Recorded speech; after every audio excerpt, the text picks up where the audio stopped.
Salam sejahtera dan selamat datang sekali lagi ke channel ini Current Sphere MY.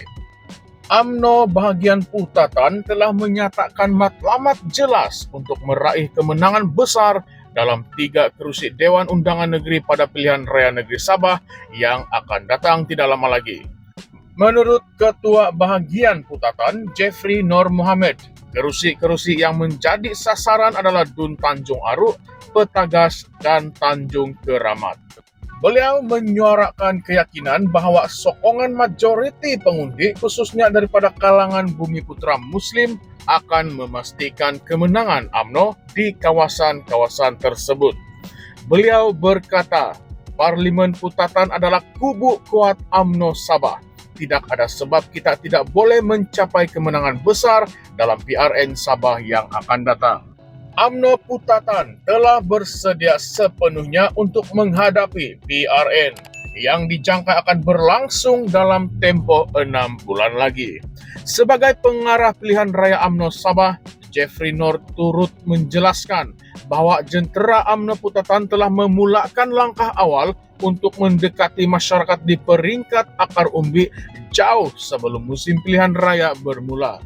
Menurut beliau, pendekatan ini penting untuk memastikan para pengundi terus memberi kepercayaan kepada UMNO Sabah, terutamanya di tengah-tengah persaingan sengit dalam politik negeri.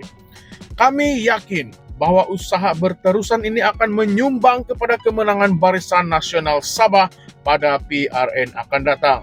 Semua jentera kami telah bersedia untuk bekerja keras memastikan kemenangan UMNO di 3 DUN ini, tambah beliau dengan penuh keyakinan. Dalam perkembangan lain, UMNO Putatan turut menyatakan sokongan terhadap tindakan Ketua Pemuda UMNO, Datuk Dr. Muhammad Akmal Saleh, yang membangkitkan isu penjualan sandwich yang diragui status halalnya di sebuah cawangan KK Mart di Universiti Malaya. Produk tersebut mencetuskan kontroversi apabila didapati menggunakan logo halal yang dipersoalkan kesahihannya, sekaligus menimbulkan keresahan dalam kalangan masyarakat Muslim. Jeffrey Nur menegaskan, tindakan tegas mesti diambil bagi mengelakkan insiden seperti ini berulang. Hal ini tidak boleh dipandang ringan. UMNO Putatan berdiri teguh menyokong tindakan pergerakan pemuda UMNO yang mendesak tindakan segera diambil demi melindungi kepentingan serta sensitiviti masyarakat Muslim di Malaysia.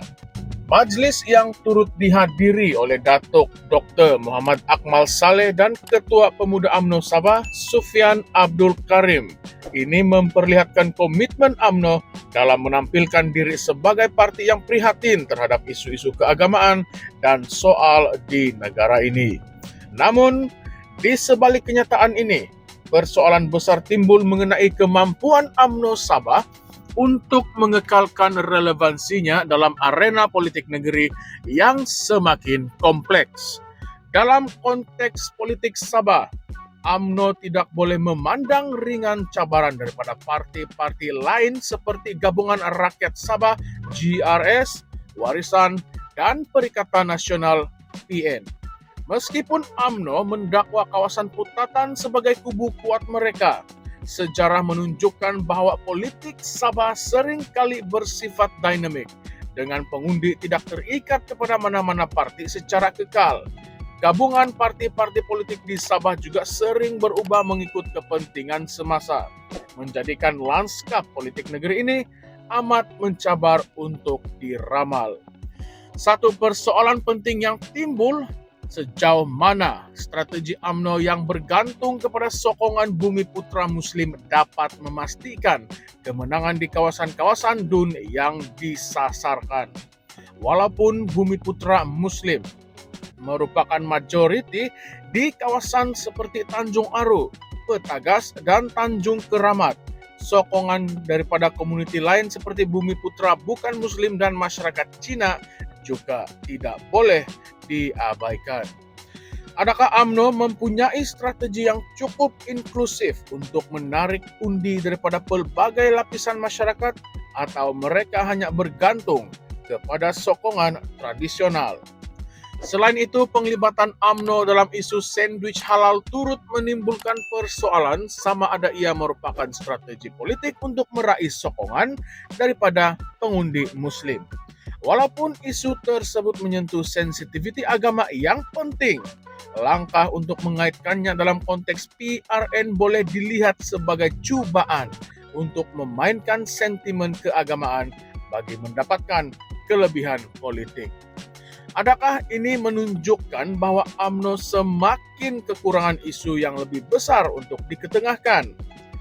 Persaingan dengan Perikatan Nasional juga tidak boleh dipandang remeh, terutamanya dengan kehadiran parti seperti PAS dan Bersatu yang semakin mendapat tempat di hati rakyat Sabah.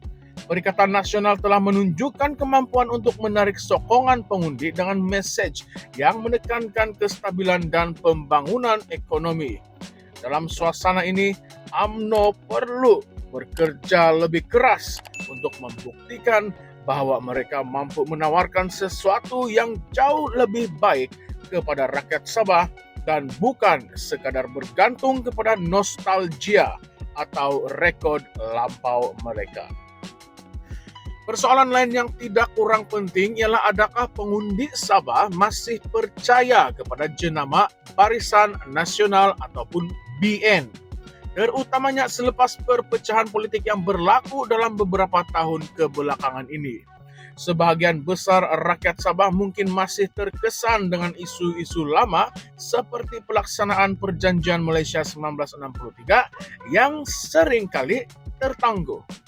Walaupun kerajaan pusat di bawah pimpinan Perdana Menteri Datuk Seri Anwar Ibrahim telah berjanji untuk menyelesaikan isu ini, ramai yang skeptikal terhadap kemampuan BN dan UMNO untuk benar-benar membawa perubahan.